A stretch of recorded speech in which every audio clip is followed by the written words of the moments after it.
Schwimmer was a really nice guy to work with. I mean, he came in on the heels of being a giant celebrity off Friends, and he worked as hard as the rest of us and went through boot camp and did his thing and focused on his character. And quite frankly, I think he knocked it out of the park playing that character.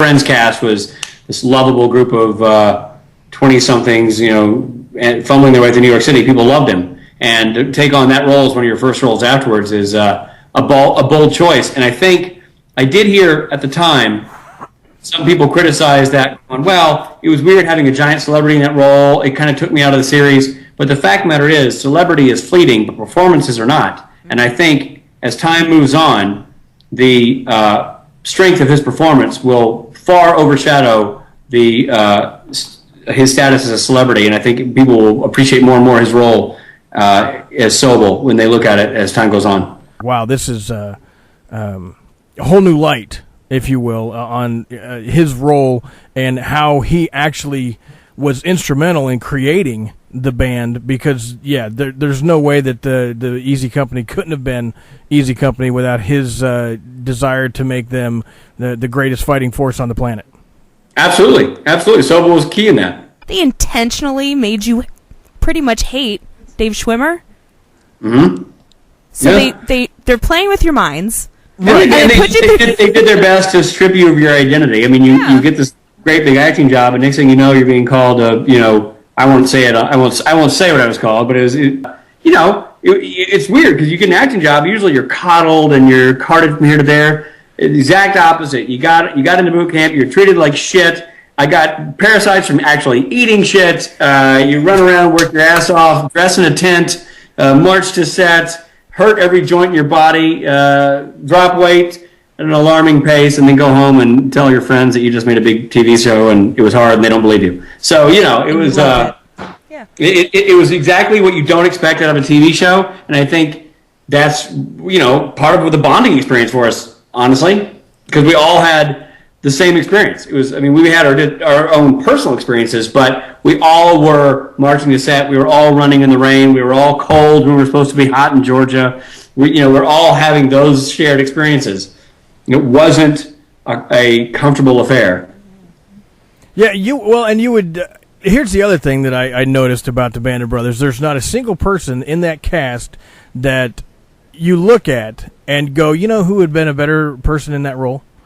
There's just no way to you can't do that with the way that you guys bonded, and it showed on screen. I mean, it's absolutely perfect, and I've said this before, so I'm sure the people in the chat room are going to be yelling at me, shut up, find something new to talk about. But I like to tell each and every one of you guys how great what you produced actually was.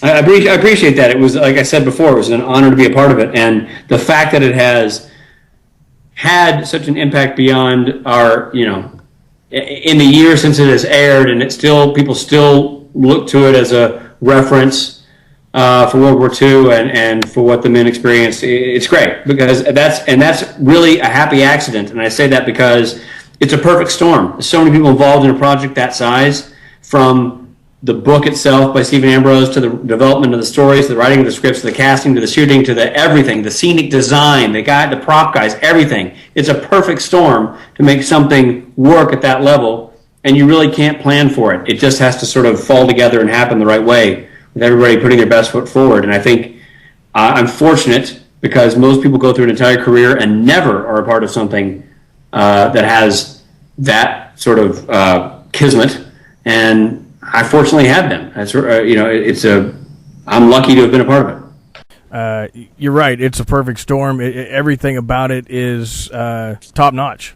How can people keep up with what you got going on? Do you Twitter? Is there a website? Facebook? What's the best way to keep track of Richard Speight Jr.? I have a Facebook fan page that I go on fairly frequently, and interact with people, answer questions, and I certainly will post notices about things I'm either shooting or that are about to air. So I keep my Facebook fan page fairly well informed. So if you're interested at all in what's going on in my world, and I'm not going to bore you with what I had for breakfast. I mean, with what's going on as far as things I'm shooting and that kind of stuff, I keep that page updated.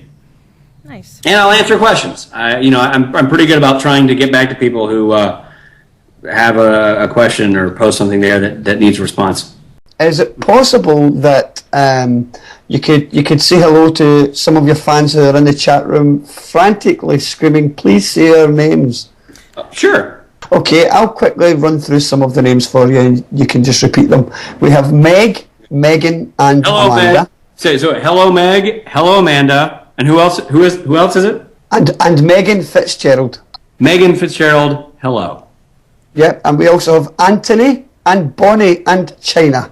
Anthony, Bonnie, hello to you both. China, for the love of Pete, hello for the 5th time. Right? Wow. Okay, you've got Daylight Kid and Elizabeth.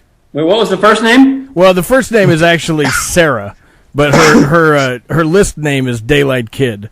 But Sarah from Germany. Sarah from Germany. From Germany? Yeah, from Sarah Germany. from Germany, a.k.a. Daylight Kid. Hello. And we also have Elizabeth, Elodie, and Emma. Elizabeth, how are you? Glad you're here. Thanks for being on the boards. Emma, glad you're here. Thanks for sticking around. And who's the third one? Elodie.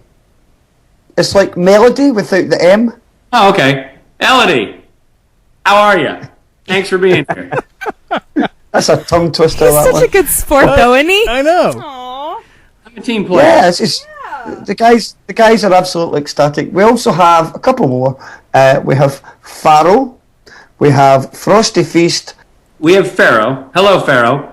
Did you say Frosty Feast? Yes. Frosty Feast, how the hell are you?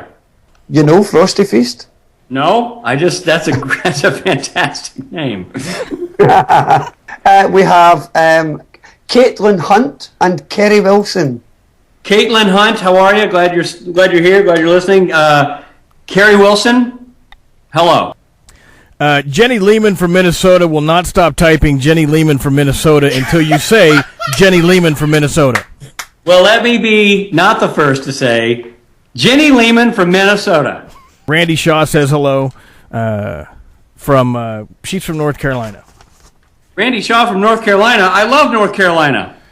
This is a boring bit of trivia for Randy from North Carolina, but I am named for the man who signed the United States Constitution for the state of North Carolina. Oh, my gosh.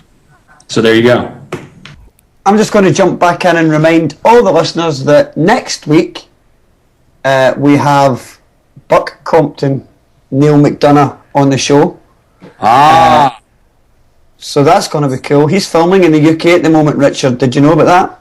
Yes, and he has a giant Fu Manchu mustache. Nice. Neil is a fun guy. You will enjoy your interview with Neil McDonough. You know what? That's exactly what everyone said about you, too, and you certainly delivered.